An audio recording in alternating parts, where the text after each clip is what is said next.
There's no feeling more intense than starting over. If you deleted your homework the day before it was due, as I have, or if you left your wallet at home and you have to go back after spending an hour in the commute. If you won some money at the casino and then put all your winnings on red but it came up black. If you got your best shirt dry cleaned before a wedding and then immediately dropped food on it.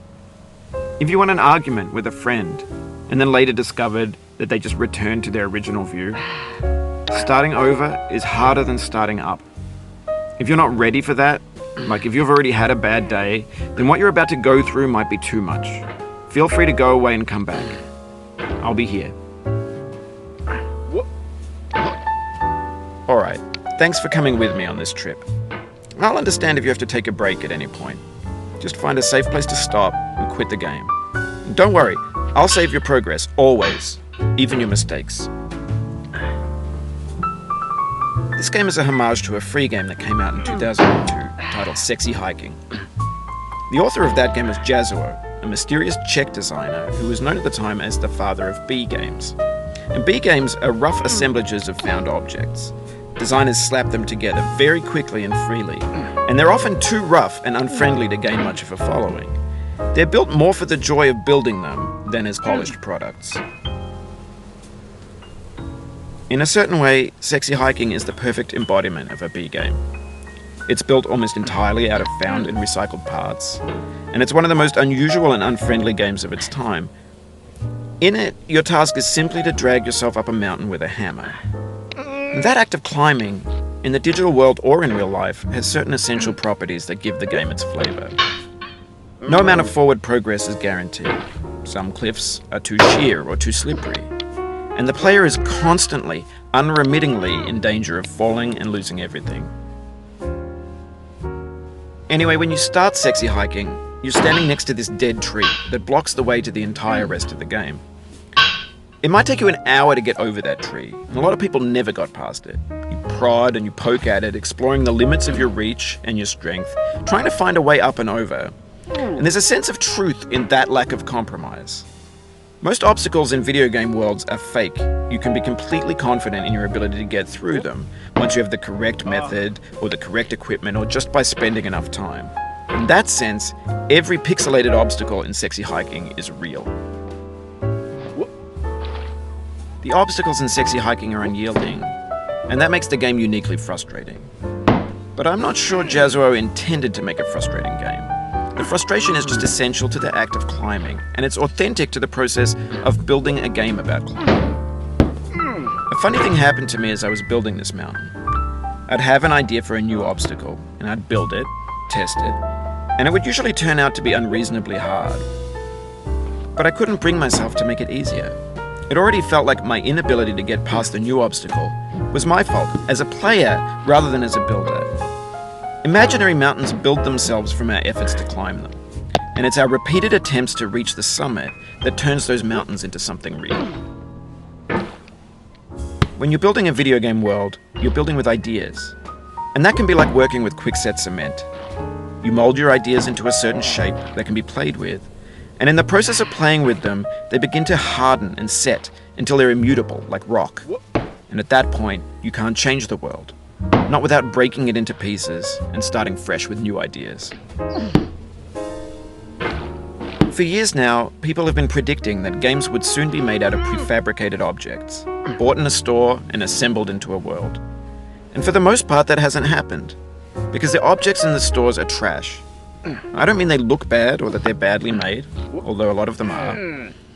I mean they're trash in the way that food becomes trash as soon as you put it in the sink. Things are made to be consumed and used in a certain context, and once the moment is gone, they transform into garbage. In the context of technology, those moments pass by in seconds. Over time, we've poured more and more refuse into this vast digital landfill that we call the internet. It now vastly outnumbers and outweighs the things that are fresh and untainted and unused. When everything around us is cultural trash, trash becomes the new medium, the lingua franca of the digital age. And you can build culture out of trash. But only trash culture. B games, B movies, B music, B philosophy. Maybe this is what digital culture is. A monstrous mountain of trash, the ash heap of creativity's fountain. A landfill with everything we ever thought of in it. Grand, infinite, and unsorted. There's 3D models of breakfast, Gen X's fanfic novels, scan magazines, green screen Shia LaBeouf, banned snuff scenes on LiveLeak. Facebook's got lifelike bots with unbranded adverts and candid shots of Kanye and Taylor Swift mashups, car crash epic failed GIFs, Russian dashcam vids, discussions of McRibs, discarded, forgotten, unrecycled, muddled, rotten, untitled. Everything's fresh for about 6 seconds, until some newer thing beckons, and we hit refresh. And there's years of persevering, disappearing into the pile, out of style, out of sight. In this context, it's tempting to make friendly content that's gentle, that lets you churn through it but not earn it. Why make something demanding if it just gets piled up in the landfill, filed in with the bland things? When games were new, they wanted a lot from you. Daunting you, taunting you, resetting and delaying you. Players played stoically. Now everyone's turned off by that. They want to burn through it quickly, a quick fix for the fickle, some tricks for the clicks of the feckless.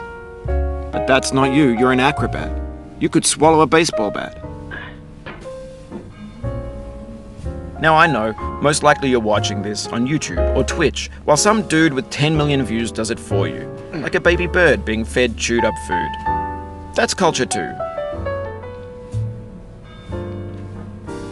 But on the off chance that you're playing this, what I'm saying is, trash is disposable, but maybe it doesn't have to be approachable. What's the feeling like? Are you stressed? I guess you don't hate it if you got this far. Feeling frustrated? It's underrated. An orange is sweet, juicy fruit locked inside a bitter peel. That's not how I feel about a challenge. I only want the bitterness. It's coffee. It's grapefruit. It's licorice.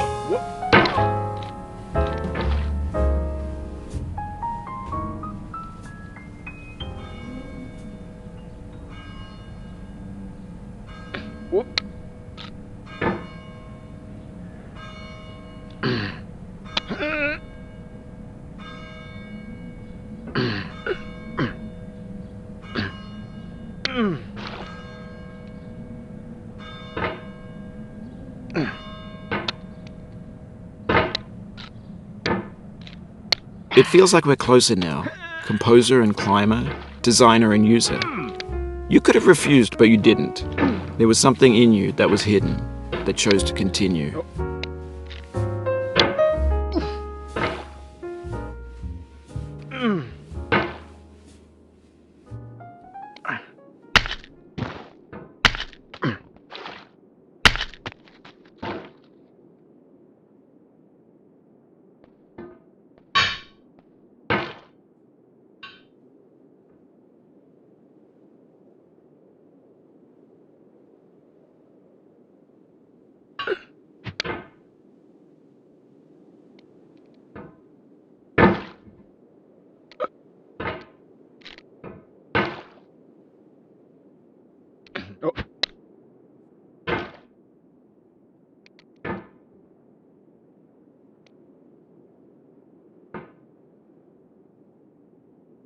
It means a lot to me that you've come this far, endured this much. Every wisecrack, every insensitivity, every setback you've forgiven me is a kingly gift that you've given me.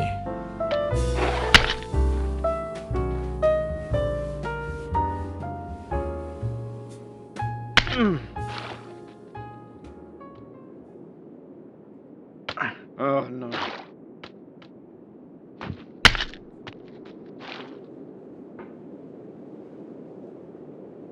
We have the same taste, you and I. It's not ambition, it's ambition's opposite. An obdurate mission to taste defeat. You'll feel bad if you win, so I put this snake in for you.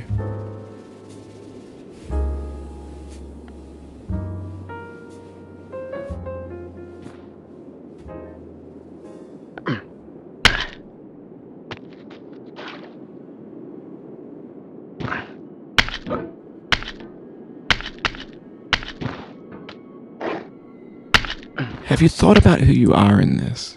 Are you the man in the pot, Diogenes? Are you his hand? Are you the top of his hammer? I think not. Where your hand moves, the hammer may not follow, nor the man, nor the man's hand. In this you're his will, his intent, the embodied resolve in his uphill ascent.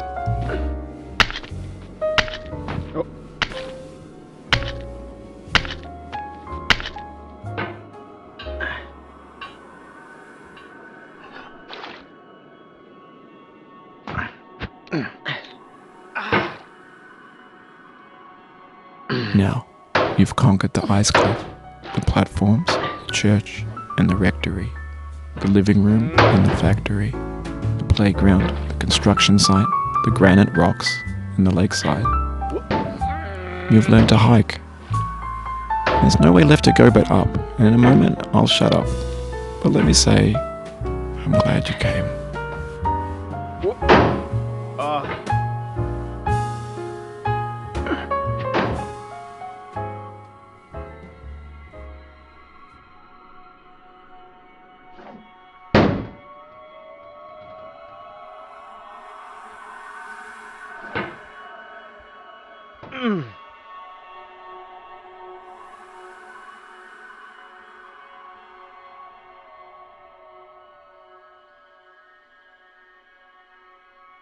I dedicate this game to you, the one who came this far.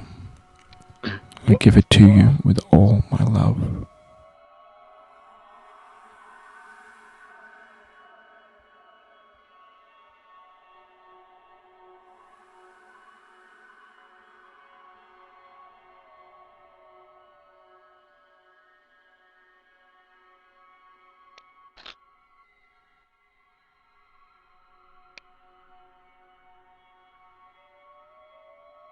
Oh. Oh.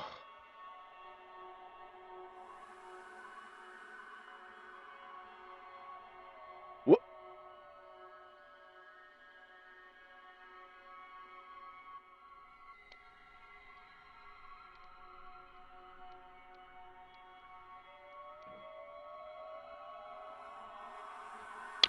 Oh.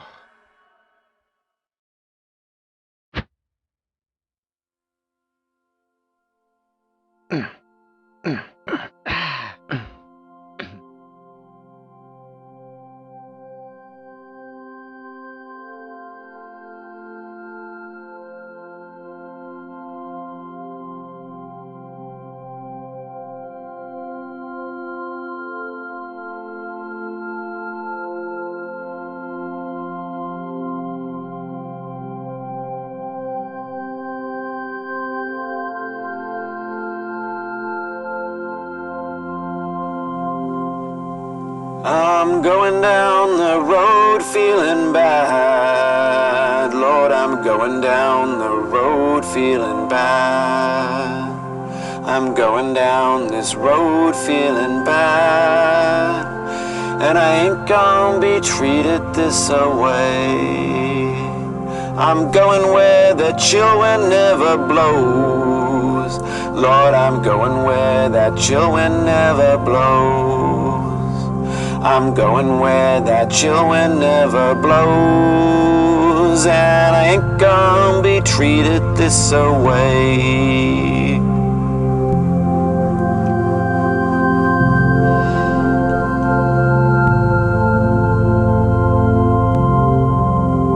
I'm going where the climate suits my cauldron. I'm going where my cauldron's never cold. I'm going where the climate suits my cauldron. I ain't gonna be treated this away.